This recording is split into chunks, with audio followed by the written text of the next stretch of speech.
Get how the European Commission wants to start imposing tariffs on U.S. imports in July. The European Commission issued a stark warning on Wednesday saying it is working on new taxes on products coming from the U.S. The EU body is working frenetically to finalize the list of items to tax to submit it to the World Trade Organization (WTO) in time to see the duties imposed in about 3 weeks' time.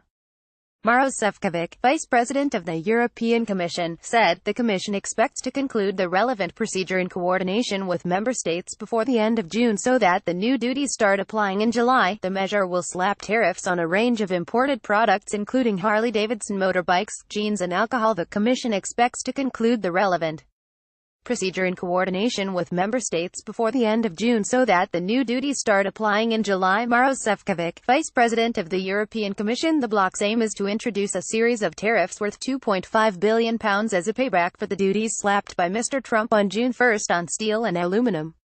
The Commission, led by Jean-Claude Juncker, is responsible for trade negotiations of the bloc's 28 state members, which have all fully supported the tit-for-tat measure, according to Jyrki Katainen. Mr. Katainen, the Commission's Vice President for Jobs and a former Finnish Prime Minister, said, "We have had the full support from all the member states on these issues which we are about to propose now. All the member states understand that if they want to defend rules and trade we have to play by the book." Getty Harley-Davidson motorbikes would be among the products to be hit by the EU duties. The bloc's aim is to introduce a series of tariffs worth £2.5 billion.